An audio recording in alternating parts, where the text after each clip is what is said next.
Sir मेरा नाम Rohit Ramana advocate president district bar association Bathinda.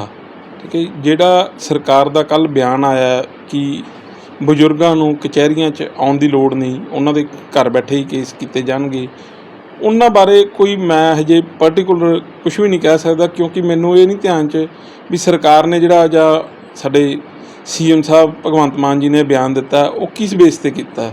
ਕਿਉਂਕਿ ਜਿਹੜੀਆਂ ਪ੍ਰੈਕਟੀਕਲ ਦਿੱਕਤਾਂ ਵੀ ਕਚਹਿਰੀ ਦੀਆਂ ਕੀ ਉਹ CRPC ਜਾਂ CPC ਅਮੈਂਡ ਕਰ ਦੇਣਗੇ, ਕਿਉਂਕਿ ਪ੍ਰੈਕਟੀਕਲੀ ਕਈ ਚੀਜ਼ਾਂ 'ਚ ਪੋਸੀਬਲ ਨਹੀਂ, ਕਿਉਂਕਿ ਕੋਈ ਗਵਾਹੀ ਦੇਣੀ ਹੈ। ਹੁਣ ਕਿਸੇ ਬਜ਼ੁਰਗਾਂ ਦੀ ਗਵਾਹੀ ਹੈ, ਕਚਹਿਰੀ ਕਰਨੀਓ ਪਹਿਲਾਂ ਹੀ ਉਹਨਾਂ ਨੂੰ ਬਹੁਤ ਅਕਮੋਡੇਟ ਕੀਤਾ ਜਾਂਦਾ। ਇਹਨਾਂ ਦੀ ਬਜਾਏ ਜੇ ਇਹ ਕਹਿਣਾ ਵੀ ਜਿਨ੍ਹਾਂ ਕੇਸਾਂ 'ਚ ਬਜ਼ੁਰਗਾਂ ਦੀ ਕੋਈ ਉਹ ਹੈਗਾ ਰੋਲ ਹੈਗਾ, ਚਾਹੇ ਉਹ ਗਵਾਹੀ 'ਤੇ ਆਉਂਦੇ ਆ ਜਾਂ ਉਹਨਾਂ ਦਾ ਕੋਈ ਕੇਸ ਚੱਲਦਾ, ਉਹਨਾਂ ਨੂੰ ਪਹਿਲ ਦੇ ਆਧਾਰ 'ਤੇ ਕੀਤਾ ਜਾਵੇ ਤਾਂ ਕਿ ਕੋਈ ਪ੍ਰੈਕਟੀਕਲ ਗੱਲ ਹੋ ਸਕੇ। ਇਹ ਕਿਉਂਕਿ ਜੇ ਕੋਈ ਵੀ ਇਹਦੇ ਪ੍ਰਤੀ ਗਾਈਡਲਾਈਨਸ ਆਊਗੀ ਵੀ ਬਜ਼ੁਰਗਾਂ ਦੇ ਕੇਸ ਕਿਸ ਤਰੀਕੇ ਨਾਲ ਨਿਬੇੜੇ ਜਾਣਗੇ ਜਾਂ ਉਹਨਾਂ ਨੂੰ, ਤਾਂ ਸਾਡੇ ਅਕੋਰਡਿੰਗ ਪਹਿਲਾਂ ਉਹਦਾ ਹਾਈ ਕੋਰਟ ਕੰਨਿਓ ਪ੍ਰੋਪਰ ਰੂਲਸ ਬਣ ਕੇ ਆਉਣਗੇ ਵੀ ਇਹਨਾਂ ਦਾ ਇਸ ਤਰੀਕੇ ਨਾਲ ਕੀਤਾ ਜਾ ਸਕਦਾ। ਹਾਂ, ਇਹ ਚੀਜ਼ CM ਸਾਹਿਬ ਨੇ ਕਹੀ ਹੈ ਸਾਡੇ ਨੇ, ਤਾਂ ਐਗਜ਼ੈਕਟਿਵ 'ਚ ਤਾਂ ਪ੍ਰੈਕਟੀਕਲ ਕਰਾ ਸਕਦੇ ਉਹ, ਬਟ ਜੁਡੀਸ਼ਰੀ 'ਚ ਜਿੱਥੋਂ ਤੱਕ ਮੇਰੀ ਨੌਲੇਜ ਹੈ, ਕਿਉਂਕਿ ਉਹ ਬਣਾ ਕੇ ਅਤੇ ਉਹਨਾਂ ਨੂੰ ਹਾਈ ਕੋਰਟ ਨੂੰ ਭੇਜਣਾ ਪਊ, ਤਾਂ ਹਾਈ ਕੋਰਟ ਡਾਇਰੈਕਸ਼ਨਾਂ ਨਾਲ ਹੀ ਜੁਡੀਸ਼ੀਅਲ ਸਿਸਟਮ 'ਚ ਇਸ ਚੀਜ਼ ਦੀ ਇੰਪਲੀਮੈਂਟੇਸ਼ਨ ਹੋ ਸਕਦੀ ਹੈ। ਅਦਰਵਾਈਜ਼ ਜਿਹੜੀ ਮੇਰੀ ਨਿਗਾਹ 'ਚ ਹੈ ਇਹ ਪ੍ਰੈਕਟੀਕਲ ਪੋਸੀਬਲ ਨਹੀਂ ਹੈ। ਦਿੱਕਤਾਂ ਕਿਹੜੀਆਂ ਆਉਣਗੀਆਂ ਮੰਨ ਲਓ ਲਾਗੂ ਵੀ ਕਰਾ? ਦਿੱਕਤਾਂ ਤਾਂ ਹਰ ਕਿਸਮ ਦੀਆਂ, ਜੇ ਗਵਾਹੀ ਦੇਣੀ ਹੈ, ਕਿਉਂਕਿ ਇੱਕ ਸਿਕਿਉਰ ਸਿਸਟਮ 'ਚ ਹੁੰਦਾ, ਗਵਾਹ ਨੂੰ ਇਹ ਪੁੱਛਿਆ ਜਾਂਦਾ ਕਿ ਤੂੰ ਆਪਦੀ ਮਨਮਰਜ਼ੀ ਨਾਲ ਦੇ ਰਿਹਾ। ਹੁਣ ਜਿੱਥੋਂ ਉਹਨਾਂ ਨੇ ਕਿਹਾ ਵੀ ਘਰੋਂ ਬੈਠੇ ਹੀ ਹੋਊਗਾ, ਤਾਂ ਕੀ ਪਤਾ ਕਿ ਉਹ 'ਤੇ ਕਿਸ ਤਰੀਕੇ ਦਾ ਪ੍ਰੈਸ਼ਰ ਪਾਇਆ ਜਾ ਰਿਹਾ। ਪ੍ਰੈਕਟੀਕਲੀ ਇਹ ਪੋਸੀਬਲ ਹੀ ਨਹੀਂ ਗਾ ਵੀ ਉਹਦੇ ਕੀ ਹਾਲਾਤਾਂ 'ਚ ਉਹ ਕੀ ਗਵਾਹੀ ਦੇ ਰਿਹਾ। ਮੰਨ ਲਓ ਕਮਰੇ 'ਚ ਦਿੱਤਾ ਵਾ, ਸਾਈਡ 'ਤੇ ਕਿਸੇ ਨੇ ਪਿੱਛੇ ਉਹਦੇ ਕੋਈ ਹਥਿਆਰ ਲਾ ਕੇ ਉਹਨੂੰ ਕੰਪਲਸ਼ਨ 'ਚ ਉਹ ਦਵਾ ਰਿਹਾ, ਗਵਾਹੀ ਦਵਾ ਰਿਹਾ, ਕੀ ਹੋ ਰਿਹਾ? ਪੋਸੀਬਲ ਹੀ ਨਹੀਂ।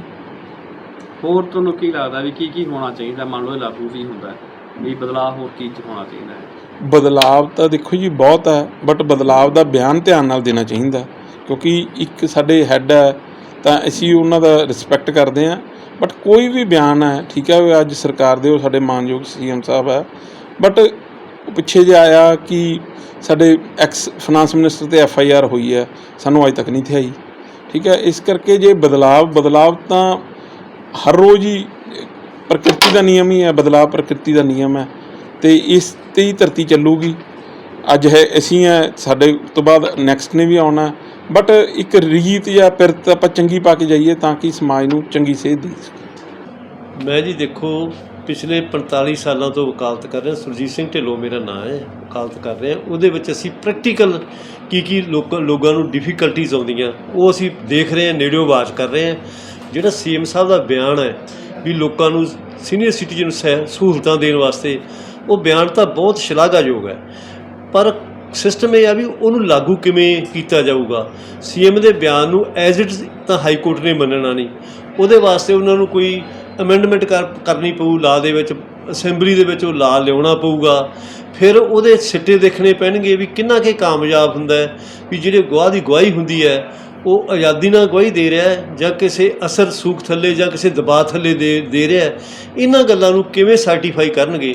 ਹੁਣ ਜਿਵੇਂ ਅਦਾਲਤ ਦੇ ਵਿੱਚ ਕੋਈ ਗਵਾਹ ਆਉਂਦਾ ਹੈ, ਉੱਥੇ ਉਹਨੂੰ ਸਹੁੰ ਵੀ ਚੁਕਾਈ ਜਾਂਦੀ ਹੈ, ਪਾਸੇ ਆਸੇ ਉਹ ਵੇਖਿਆ ਜਾਂਦਾ ਉਸ 'ਤੇ ਕੋਈ ਬਿਨਾਂ ਦਬਾਅ ਦੇ ਵੀ ਉਹ ਗਵਾਹੀ ਦੇ ਰਿਹਾ। ਜੇ ਉਹਨੂੰ ਕੋਈ ਦਬਾਅ ਹੋਵੇ ਤਾਂ ਕਚਹਿਰੀ 'ਚ ਬੋਲ ਵੀ ਸਕਦਾ ਹੈ। ਉੱਥੇ ਜੇ ਔਨਲਾਈਨ ਕਿਸੇ ਉਹਦੇ ਲੜਕੇ ਲਈ ਮੰਨ ਲਓ ਡਿਸਪਿਊਟ ਹੈ, ਉਹ ਆ ਕੇ ਕੋਈ ਦਬਾਅ ਥੱਲੇ ਉਸ ਤੋਂ ਬਿਆਨ ਦਵਾ ਜਾਂਦਾ ਹੈ ਵੀ ਤੂੰ ਇਹ ਬਿਆਨ ਦੇ, ਅਤੇ ਡਰ ਥੱਲੇ ਤਾਂ ਕਹਿੰਦੇ ਭੂਤ ਨੇ ਨੱਚਦੇ, ਅਤੇ ਬਜ਼ੁਰਗ ਨੂੰ ਤਾਂ ਕਹਿਣਾ ਹੀ ਪੈਣਾ ਹੈ। ਇਹ ਚੀਜ਼ ਦੀ ਹੈ ਨਾ, ਜੇ ਜਿੰਨਾ ਚਿਰ ਇਹਦੀ ਨਹੀਂ ਬਣਾਈ ਜਾਂਦੀ ਵੀ ਉਹਦੀ ਆਜ਼ਾਦੀ, ਉਹਦੇ ਦਬਾਅ ਨੂੰ ਖਤਮ ਕੀਤਾ ਜਾ ਸਕੇ, ਉਹਨਾਂ ਚਿਰ ਇਹ ਕਾਨੂੰਨ ਉਹਦੇ ਵਿੱਚ ਕੋਈ ਜਿਹੜੇ ਲੂਪ ਹੋਲਸ ਹੈ ਉਹ ਜ਼ਰੂਰ ਖਤਮ ਹੋਣੀਆਂ ਚਾਹੀਦੀਆਂ। ਜਦੋਂ ਕਾਨੂੰਨ ਬਣਦਾ ਹੈ ਵੀ ਉਹਦੀ ਇੰਡੀਪੈਂਡੈਂਸ ਸਟੇਟਮੈਂਟ ਦੇਣ ਬਾਰੇ ਹੈ ਕਿ ਨਹੀਂ ਹੈ, ਇਹ ਕਿਵੇਂ ਵੈਰੀਫਾਈ ਕਰਨਗੇ? ਇਹ ਤਾਂ ਜਦੋਂ ਲਾ ਬਣੂਗਾ, ਹਾਈ ਕੋਰਟ ਰੂਲਸ ਬਣਾਉਣਗੇ, ਉਦੋਂ ਇਹ ਗੱਲਾਂ ਹੋਣਗੀਆਂ। ਹੁਣ ਸਰਕਾਰ ਨੇ ਇੱਥੇ ਜਿਵੇਂ ਇਤਲਾਹਾਂ ਹੁੰਦੀਆਂ ਲੋਕਾਂ ਦੀਆਂ, ਸੁਪਰੀਮ ਕੋਰਟ ਨੇ ਕਹਿਤਾ ਹੈ ਵੀ ਇਤਲਾਹਾਂ WhatsApp ਜਾਂ ਈਮੇਲ ਰਾਹੀਂ ਹੋ, ਪਰ ਉਹਨੂੰ ਪ੍ਰੈਕਟੀਕਲ ਅਜੇ ਤੱਕ ਕੋਰਟਸ ਲਾਗੂ ਨਹੀਂ ਕਰ ਰਹੀਆਂ। ਸਰਕਾਰ ਨੇ, ਸੁਪਰੀਮ ਕੋਰਟ ਨੇ ਕਿਹਾ ਵੀ ਸੈਸ਼ਨ ਜੱਜ ਆਪਦੇ ਡਿਸਟ੍ਰਿਕਟ ਜੱਜ ਦੇ ਵਿੱਚ ਕੋਰੀਅਰ ਏਜੰਟ ਅਪੁਆਇੰਟ ਕਰਨਗੇ ਇਤਲਾਹਾਂ ਕਰਾਉਣ ਵਾਸਤੇ, ਅਤੇ ਉਹ ਇਤਲਾਹਾਂ ਵਾਸਤੇ ਕੇਸ 4-4, 3-3 ਸਾਲ, 2-2 ਸਾਲ ਤੁਰੇ ਫਿਰਦੇ ਰਹਿੰਦੇ ਆ। ਇੱਕ ਕੋਰਟ ਦਾ ਸੰਮਨ ਬਾਹਰਲੀ ਕੋਰਟ 'ਚ ਜਾਂਦਾ ਹੈ, ਉੱਥੇ ਉਸ ਤੋਂ ਬਾਅਦ ਉਹਦੀ ਤਮੀਲ ਨਹੀਂ ਹੁੰਦੀ। ਪਰ ਹੁਣ ਜਿਵੇਂ ਮਾਡਰਨ ਯੁੱਗ ਆ ਗਿਆ, ਬੰਦੇ ਦਾ ਲਿਖਦੇ ਹਾਂ ਅਸੀਂ ਈਮੇਲ ਐਡਰੈਸ ਵੀ WhatsApp ਵੀ, ਪਰ ਉਹ ਨਹੀਂ ਪ੍ਰੈਕਟੀਕਲ ਉਹ ਗੱਲਾਂ ਲਾਗੂ ਨਹੀਂ ਹੋ ਰਹੀਆਂ। ਇਹ ਜਿਹੜੀਆਂ ਚੀਜ਼ਾਂ ਠੀਕ ਹੈ, ਬਹੁਤ ਵਧੀਆ ਸਟੈਪ ਹੈ ਲੋਕਾਂ ਦੀ ਸਹੂਲਤ ਵਾਸਤੇ, ਜਿਵੇਂ ਵੈਸਟਰਨ ਕੰਟਰੀਜ਼ ਦੇ ਵਿੱਚ ਚੱਲਦਾ ਹੈ ਉੱਥੇ ਇਹ ਸਹੂਲਤਾਂ ਹੈ ਲੋਕਾਂ ਨੂੰ। ਪਰ ਇੱਥੇ ਆਪਣਾ ਇੰਡੀਅਨ ਕਰੈਕਟਰ ਵੇਖ ਕੇ ਇੱਥੇ ਇਹ ਐਪਲੀਕੇਬਲ ਨਹੀਂ। ਅਸੀਂ ਹੁਣ ਪ੍ਰੈਕਟੀਕਲ, ਮੈਂ ਸੀਨੀਅਰ ਸਿਟੀਜ਼ਨ ਐਡਰੈਸਲ ਫੋਰਮ ਦਾ ਕਨਵੀਨਰ ਹੈ, SSP ਚੇਅਰਮੈਨ ਹੈ। ਅਸੀਂ ਉਹਦੇ 'ਚ ਕੀ ਦੇਖਿਆ ਵੀ ਪਿੰਡ ਦੇ ਲੋਕ ਬਜ਼ੁਰਗ ਨੂੰ ਛੱਡ ਕੇ ਸਾਰੇ ਜਵਾਨਾਂ ਨਾਲ ਰਲ ਜਾਂਦੇ ਆ। ਬਜ਼ੁਰਗ ਦੇ ਹੱਕ 'ਚ ਕੋਈ ਗੱਲ ਦੇਣ ਨੂੰ ਤਿਆਰ ਨਹੀਂ। ਬਜ਼ੁਰਗ ਬੰਦਾ ਕਬਜ਼ਾ ਵੀ ਨਹੀਂ ਜ਼ਮੀਨ ਦਾ ਲੈ ਸਕਦਾ, ਲੜ ਵੀ ਨਹੀਂ ਸਕਦਾ। ਉਹ ਜਿਹੜਾ ਐਕਟ ਬਣਾਇਆ ਉਹ ਐਕਟ ਵੀ ਮਤਲਬ ਫੇਲ ਹੋ ਰਿਹਾ। ਕਿਸੇ ਸੀਨੀਅਰ ਸਿਟੀਜ਼ਨ ਨੂੰ ਕੋਈ ਸਹੂਲਤ ਨਹੀਂ ਮਿਲ ਰਹੀ।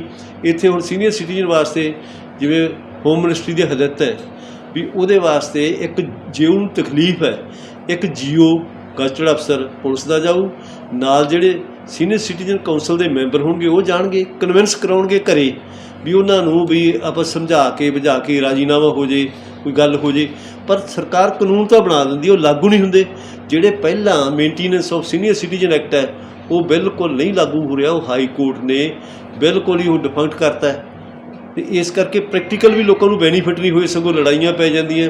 ਬਜ਼ੁਰਗ ਕੋਈ ਅਰਜੀ ਦੇ ਜਾਂਦਾ, ਉਸ ਤੋਂ ਬਾਅਦ ਘਰੇ ਕੁੱਟਮਾਰ ਸ਼ੁਰੂ ਹੋ ਜਾਂਦੀ ਹੈ। ਕਿਉਂਕਿ ਲਾ ਇਨਫੋਰਸਿੰਗ ਏਜੰਸੀ ਹੈ ਜਿਹੜੀ, ਉਹ ਤਾਂ ਪੁਲਿਸ ਹੈ।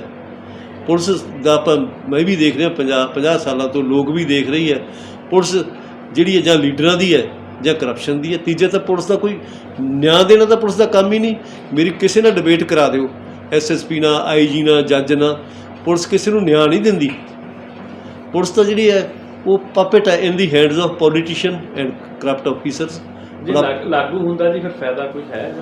ਇਹਦਾ ਲਾਗੂ ਹੋਣ ਦਾ ਜੇ ਇਨ ਰੀਅਲ ਸੈਂਸ ਦੇ ਵਿੱਚ ਇਹ ਲਾਗੂ ਹੁੰਦਾ ਹੈ ਇਹਦਾ ਬਹੁਤ ਫਾਇਦਾ ਹੋਊਗਾ। ਪਰ ਕੁਐਸਚਨ ਹੈ ਜਿਵੇਂ ਪਹਿਲਾਂ ਐਕਟ ਬਣੇ ਹੈ ਉਹ ਰੀਅਲ ਸੈਂਸ 'ਚ ਲਾਗੂ ਨਹੀਂ ਹੋਏ। ਹੁਣ ਮੈਂ ਤੁਹਾਨੂੰ ਐਗਜ਼ਾਮਪਲ ਦੱਸਦਾ ਵੀ ਅਸੀਂ ਚਿੱਟਾ ਹੈ ਜਿਹੜਾ ਅਸੀਂ ਕਹਿੰਦੇ ਨਹੀਂ ਵਿਕਣਾ ਚਾਹੀਦਾ, ਪਰ ਚਿੱਟੇ ਦੇ ਵਿੱਚ ਜਿਹੜਾ ਪ੍ਰੋਸੀਜਰ ਰੇਡ ਦਾ ਕਰਦੇ ਆ ਵੀ ਘਰਾਂ ਦੇ ਵਿੱਚ ਸਰਚ ਕਰਨੀ ਹੈ, ਐਜ਼ ਪਰ ਲਾ ਸਰਚ ਨਹੀਂ ਹੋ ਸਕਦੀ। ਜਿੱਥੇ 300 ਬੰਦਾ ਪੁਲਿਸ ਦਾ ਜਾਂਦਾ ਸਰਚ ਕਰਨ, ਉਹ ਸਰਚ ਨਹੀਂ ਹੋ ਸਕਦੀ। ਸਰਚ ਦੇ ਵਿੱਚ ਸਰਚ ਵਾਰੰਟ ਲੈਣਾ ਪੈਂਦਾ ਹੈ। ਸਰਚ ਵਾਰੰਟ ਤੋਂ ਲੈਣ ਤੋਂ ਬਾਅਦ ਲੋਕੈਲਿਟੀ ਦਾ ਬੰਦਾ ਸ਼ਾਮਲ ਕਰਨੇ ਪੈਂਦੇ ਆ 2, ਫਿਰ ਸਰਚ ਹੋ ਸਕਦੀ ਹੈ। ਇੱਕ ਰੇਡ ਹੈ, ਰੇਡ ਤੇ ਇਨ ਐਮਰਜੈਂਸੀ ਹੁੰਦੀ ਹੈ, ਰੇਡ ਦੇ ਵਿੱਚ ਸਰਚ ਨਹੀਂ ਹੁੰਦੀ, ਬੰਦਾ ਫੜਿਆ ਜਾਂਦਾ। ਰੇਡ ਤੇ ਸਰਚ ਦੇ ਵਿੱਚ ਫਰਕ ਹੈ। ਹੁਣ ਇਹ ਨਸ਼ੇ ਵਾਲੇ ਆ ਵੀ ਇਹਨਾਂ ਨੂੰ ਕਦੇ ਐਂ ਤਾਂ ਪਤਾ ਨਹੀਂ ਵੀ ਟਰੱਕ ਕਿੱਥੋਂ ਆਇਆ, ਨਸ਼ੇ ਦਾ ਟਰੱਕ ਨਹੀਂ ਫੜਿਆ, 2 ਗ੍ਰਾਮ ਫੜ ਲਿਆ, 4 ਗ੍ਰਾਮ ਫੜ ਲਿਆ, ਪੁਲਿਸ ਮਿਲੀ ਵੀ ਹੈ, ਉਹ ਕੰਮ ਕਰੀ ਜਾਂਦੇ ਆ। ਜਿਹੜੇ ਕੋਈ ਜਿਵੇਂ ਮਾਨਸਾ ਵਾਲੇ ਝੋਟੇ ਵਰਗੇ ਰੌਲਾ ਪਾਉਂਦੇ ਆ, ਜਦੋਂ ਸਰਕਾਰ ਦੀਆਂ ਏਜੰਸੀਆਂ ਫੇਲ ਹੋ ਜਾਂਦੀਆਂ ਲੋਕ ਆਪ ਉੱਠਦੇ ਆ, ਉਹਨਾਂ ਨੂੰ ਫਿਰ ਇਸ ਤਰ੍ਹਾਂ ਕੇਸ ਬਣਾ ਦਿੰਦੇ ਆ। ਇਸ ਕਰਕੇ ਜੇ ਸਰਕਾਰ ਜੇ ਚਾਹੇ ਤਾਂ ਚਿੱਟਾ 2 ਮਿੰਟਾਂ 'ਚ ਹੀ ਰੁਕ ਸਕਦਾ। ਇਵੇਂ ਸਰਕਾਰ ਅੱਜ ਚਾਹੇ ਸੀਨੀਅਰ ਸਿਟੀਜ਼ਨ ਦੀਆਂ ਸਾਰੀਆਂ ਸਹੂਲਤਾਂ ਮਿਲ ਸਕਦੀਆਂ, ਪਰ ਨਹੀਂ, ਸਰਕਾਰਾਂ ਦੀ ਇੱਛਾ ਹੀ ਨਹੀਂ। ਵੋਟ ਦੀ ਰਾਜਨੀਤੀ ਹੈ ਤੇ ਤਕੜੇ ਦੀ ਰਾਜਨੀਤੀ ਹੈ। CM ਦੇ ਬਿਆਨ ਨਾਲ ਹੀ ਲਾਗੂ ਹੋਏਗਾ ਜਾਂ ਇਹਦਾ ਕੋਈ ਪ੍ਰੋਸੀਜਰ ਹੈ? ਇਹਦਾ ਪ੍ਰੋਸੀਜਰ ਹੈ, CM ਦੇ ਬਿਆਨ ਨਾਲ ਲਾਗੂ ਨਹੀਂ ਹੋਊਗਾ। ਇਹਨਾਂ ਨੂੰ ਬਕਾਇਦਾ ਇਹਦੀ ਇਨੈਕਟਮੈਂਟ ਐਕਟ ਬਣਾਉਣਾ ਪਊਗਾ। ਐਕਟ ਬਣ ਕੇ ਅਸੈਂਬਲੀ ਦੇ ਵਿੱਚ ਉਹ ਹਾਈ ਕੋਰਟ ਨੂੰ ਲਾਗੂ ਕਰੂਗੀ ਆਪਦੇ ਸਿਸਟਮ ਦੇ ਵਿੱਚ। CM ਦੇ ਬਿਆਨ ਨਾਲ, ਬਿਆਨ ਤਾਂ ਮੋਦੀ ਵੀ ਕਹਿੰਦਾ ਸੀ 15 ਲੱਖ ਪਾ ਦਿਆਂਗੇ, ਇਹ ਵੀ ਕਹਿੰਦੇ ਸੀ ਲੇਡੀਜ਼ ਨੂੰ ਪੈਨਸ਼ਨ ਦੇ ਗਿਆ। ਆਮ ਆਦਮੀ ਪਾਰਟੀ ਵਾਲੇ, ਕਾਂਗਰਸ ਵਾਲੇ ਕਹਿੰਦੇ ਬਿਆਨ ਦੇਣ ਨਾਲ ਦੀ ਰਾਜਨੀਤੀ ਤੇ ਜਿਹੜੀ ਲਾਅ ਵਾਲੀ ਰਾਜਨੀਤੀ ਹੈ ਇਹਦੇ 'ਚ ਬਹੁਤ ਜ਼ਿਆਦਾ ਫਰਕ ਹੈ। CM ਨੇ ਤਾਂ ਮਨਪ੍ਰੀਤ ਤੇ ਵੀ FIR ਕਰੀ, ਉਹ FIR ਹੀ ਨਹੀਂ ਆਈ ਜੀ। ਇਸ ਕਰਕੇ CM ਦੇ ਜਿਹੜੇ ਬਿਆਨ ਦੇਣੇ ਰਾਜਨੀਤਿਕ ਉਹ ਲਹਿਦਾ ਗੱਲ ਹੈ, ਜਿਹੜੇ ਪ੍ਰੈਕਟੀਕਲ ਨੂੰ ਰੀਅਲ ਸੈਂਸ 'ਚ ਲਾਗੂ ਕਰਨਾ ਉਹ ਹੋ